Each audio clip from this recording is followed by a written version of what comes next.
A todos, Dios les bendiga. Bienvenidos a nuestro programa Palabras para una vida abundante.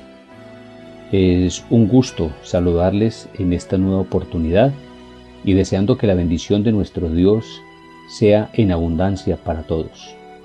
En esta oportunidad quiero compartir con ustedes un tema que lo he titulado El Evangelio, único recurso de Dios para la salvación del ser humano.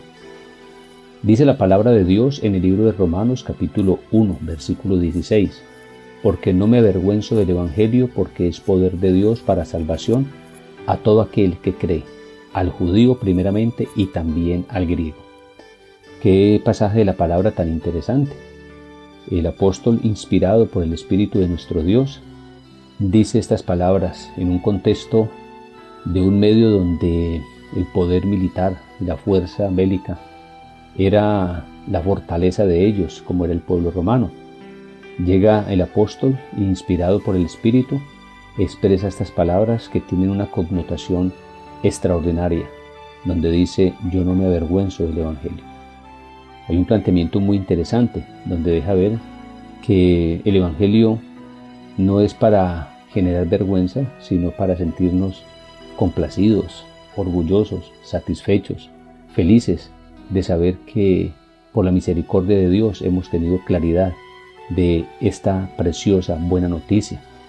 Luego el apóstol expresa algo que es bien importante y da una razón fundamental, y es porque es poder de Dios para salvación. Así que hace un planteamiento interesante, contrastando con la filosofía de los romanos que planteaban que el poder estaba en su milicia. El apóstol presenta que el poder es el poder que viene de parte de Dios, que trae el Evangelio, que trae esa buena noticia que Dios nos ha enviado, que Jesucristo ha cristalizado para el bienestar de toda la humanidad. Y plantea diciendo entonces que es poder de Dios para salvación. Es interesante, ¿no? Interesante la forma como expresa, inclusive en su etimología, hace referencia sobre ese poder, esa fuerza, dunamis, donde da a entender que hay un poder transformador en la vida de los seres humanos.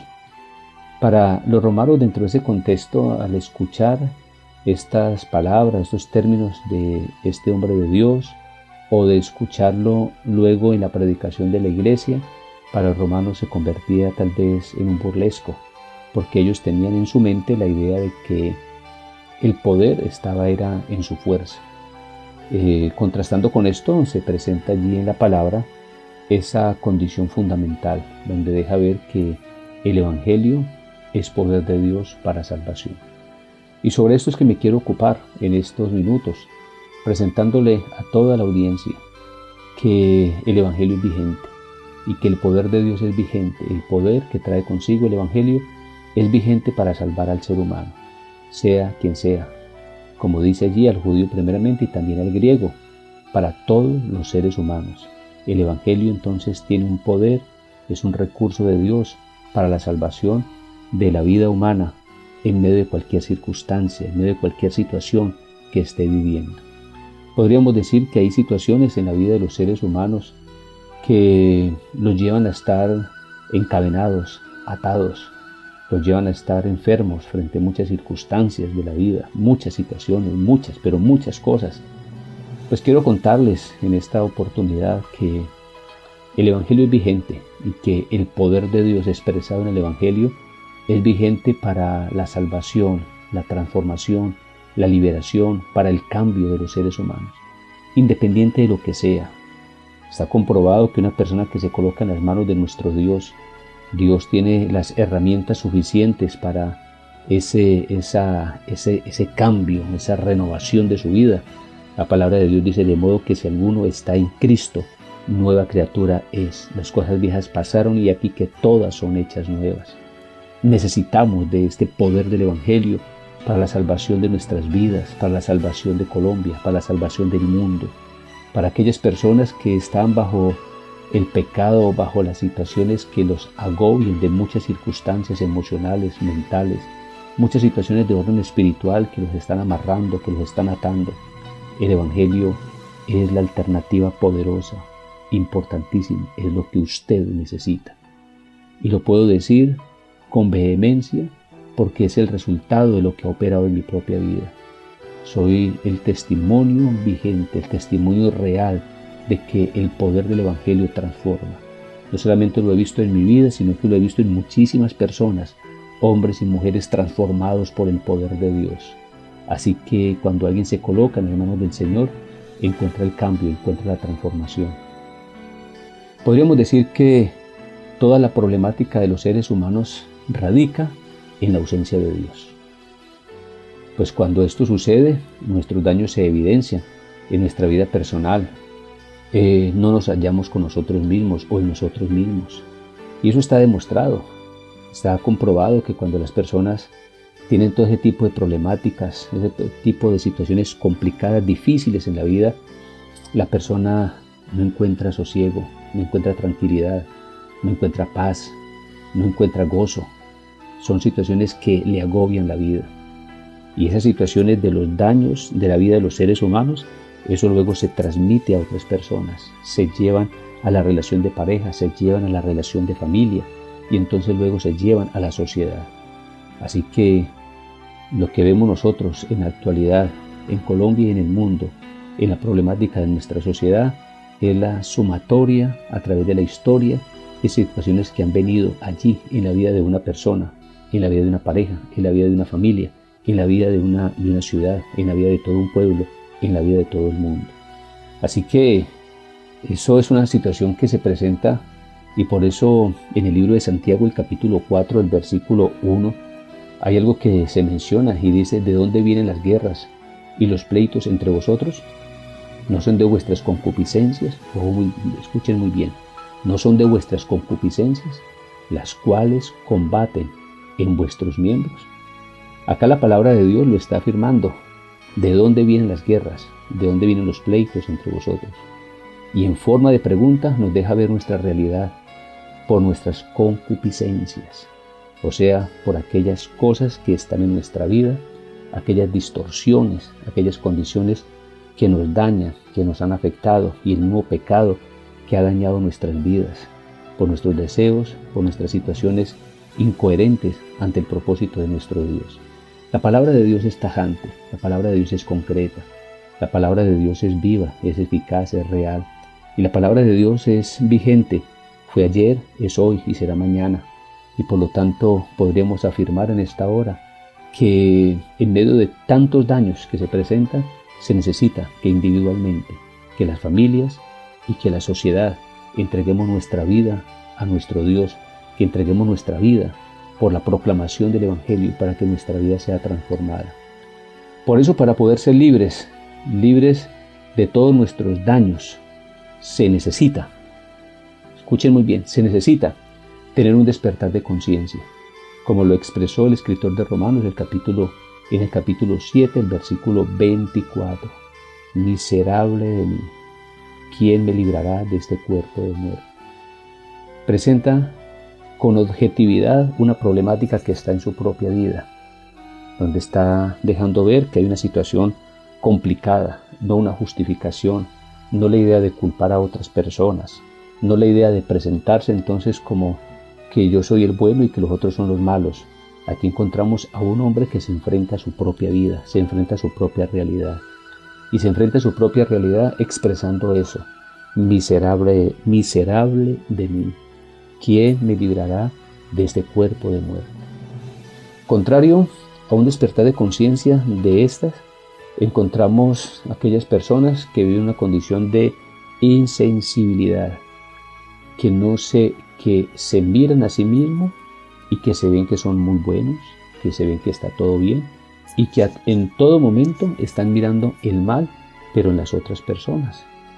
Eso abunda. Entonces aquí encontramos esos dos bloques, ¿no? Aquellos que tienen un despertar de conciencia y son conocedores o conscientes de que la problemática está en su propia vida porque no han solucionado situaciones que están en él o en ellos, y allí se deja ver eso. O está el otro bloque de aquellas personas que justifican sus acciones, sus actitudes, y que en todo momento están tratando de dejar ver que el problema lo tienen son otras personas. Querido oyente, Pero para poder lograr la salvación en nuestras vidas, como dice la palabra y como dijo el apóstol, él expresó la solución, mostró la alternativa, y esa palabra sigue siendo vigente. No es un cuento, no es algo que quedó en el pasado, es una realidad. Y está dejando ver: no me avergüenzo del Evangelio, porque es potencia de Dios para la salvación de la vida del ser humano. Necesitamos del Evangelio, necesitamos de este poder para que nuestras vidas sean transformadas, para que nuestras vidas sean cambiadas. Pero para que esto se logre en nuestras vidas, para que esto se dé en nuestras vidas, se hace necesario aceptar el Evangelio. ¿Cómo se acepta el Evangelio? ¿Cuáles son los pasos que hay que dar?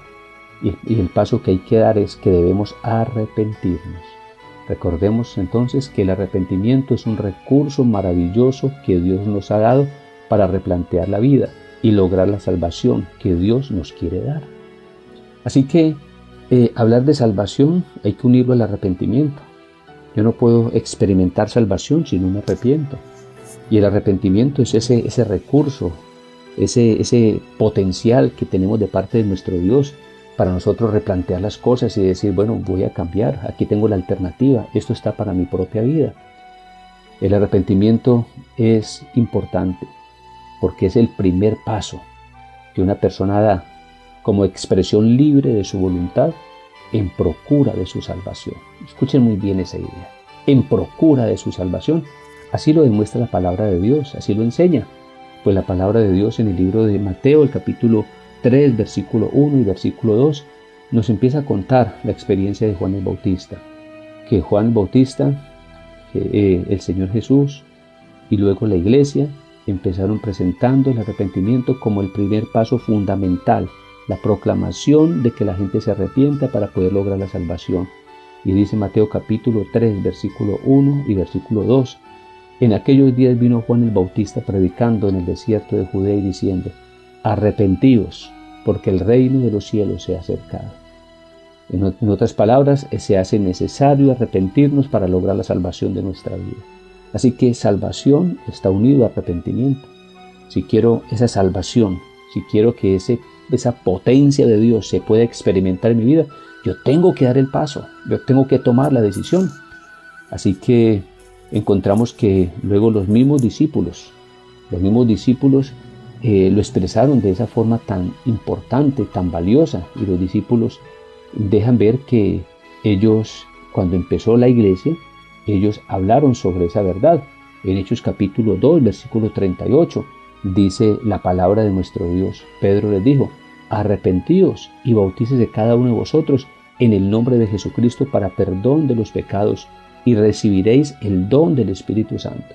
Mire que ese término arrepentimiento está unido a lo que es adquirir la salvación. El mismo Señor Jesús, cuando comenzó su ministerio, también empezó a proclamar: arrepentíos, porque el reino de los cielos se ha acercado, y así lo dijo Juan el Bautista. Así que en este libro de los Hechos, el capítulo 2, versículo 38, nos deja ver cosas importantísimas, cosas bien importantes. La necesidad de arrepentirnos para asimilar la vida de Jesús en nuestra propia vida y para poder ser llenos del Espíritu como una expresión de lo que es la salvación en nosotros. Así que la invitación en esta hora es una invitación a que nuestra vida sea diferente, que podamos disfrutar del gozo de la salvación, que podamos disfrutar de la obra de Dios en nosotros, de la transformación, del cambio. Así que, dicho de otra forma, podríamos decir que no hay nada imposible para nuestro Dios. En medio de la situación que usted esté viviendo, en medio de la situación de la atadura o de la situación que lo está afectando a nivel emocional o por causa del pecado, quiero presentarle el Evangelio. Y le quiero decir que el Evangelio tiene un poder, una potencia que lo puede salvar, lo puede transformar, lo puede cambiar. Nosotros los seres humanos nos estamos matando entre nosotros mismos, producto de nuestra situación que estamos viviendo, producto de las situaciones que vivimos en nuestro interior, los odios, la polarización y muchas cosas que pueden estar en nuestra vida. Pero la gran necesidad que tienen los pueblos, que tiene Colombia, que tiene el mundo, es que pueda experimentar el Evangelio en su propia vida. El Evangelio no es un cuento, el Evangelio no es algo retrógrado, el Evangelio es algo real, es algo vigente para la salvación de los seres humanos. Y por eso en esta hora quiero dar esta reflexión e invitar a todos a que nosotros invitemos al pueblo, invitemos a la gente, invitemos a los seres humanos, que la gran necesidad que hay en nuestras vidas es de salvación. Para concluir, quiero expresar que no hay salvación si no hay arrepentimiento. Por eso, importante que podamos entender y que podamos tomar la decisión. En sus manos está, y nosotros como comunidad espiritual, como iglesia, estamos prontos para ayudar, estamos prontos para orientar, para orar por ustedes, para que ustedes puedan experimentar la salvación en sus vidas. Usted necesita de esta salvación. No se deje dañar la vida, no se deje perder, no se deje acabar la vida. Y usted dirá, bueno, ¿y qué es esa idea de salvación? La palabra de Dios, para decir algo práctico, dice que Dios nos salva del sinsentido, de la vana manera de vivir. Hay muchas cosas sin sentido, cosas que son vacías en la vida de los seres humanos, y Dios nos quiere salvar de esas condiciones, como también nos quiere salvar de situaciones pecaminosas que el ser humano está atado y se le genera una adicción, un estilo de vida. Pero hay poder en el nombre del Señor, hay recurso de parte de nuestro Dios para la salvación de aquellas personas que quieren buscarle. Le aseguro, independiente de la situación que se esté viviendo, si usted se acerca, usted encuentra recursos, porque en nuestro medio constantemente estamos experimentando el milagro, estamos experimentando la salvación para los seres humanos. Por lo tanto, le invito a que, como otra conclusión, a que no se desgaste más. Nos desgastamos demasiado con muchas cosas, pero no hemos hecho las cosas al derecho. Por favor, no se desgaste más en la vida. Acerquémonos al Señor, tomemos la decisión. El Señor tiene, para terminar, el Señor tiene la claridad y la capacidad para salvarnos. Esto es un mensaje vigente, se dijo hace muchos años, se sigue predicando y es la gran verdad para nuestra vida. Permítame en este momento orar por ustedes, orar por los seres humanos y decirles que hay recurso de Dios y que como iglesia estamos abiertos. Queremos orar por usted. Queremos orar por usted bajo la claridad y el recurso de nuestro Dios para que usted sea libre, para que usted empiece a lograr encontrar los caminos de felicidad y de realización, de plenitud, para que usted experimente la salvación. Soberano Dios y Padre eterno, en esta hora quiero colocar delante de tu presencia la vida de todas las personas que van a escuchar este mensaje. Te pido, Padre Celestial, y nos unimos en esta hora, los ministros, las pastoras, los pastores, nos unimos para interceder, para orar por la iglesia y para orar por las familias y por todas las personas, y que este mensaje de salvación llegue a la vida de muchas, pero muchas personas. Padre Celestial, estoy pidiendo tu intervención. Padre, estoy pidiendo tu salvación. Estoy pidiendo, Dios mío, que seas tú obrando. No hay nada imposible para ti, Padre Santo. Tú tienes el poder para transformar, tú tienes el poder para cambiar, tú tienes el poder, Dios grande. Te pido, Padre Celestial, que los seres humanos empiecen a tomar una decisión para buscar ayuda en pro de la salvación de sus vidas, para ser libres de aquella vana manera de vivir. Padre eterno, gracias. Gracias porque en ti encontramos recursos, encontramos salvación, encontramos vida abundante. Padre eterno, en el nombre de nuestro Señor Jesucristo te agradecemos muchísimo. Amén, amén y amén. A todos que nuestro Dios les bendiga y tomemos la decisión, y la iglesia quiere ayudarles para poder salir adelante y encontrar un camino diferente de bendición que usted se lo merece. Que el Señor le bendiga en abundancia a todos.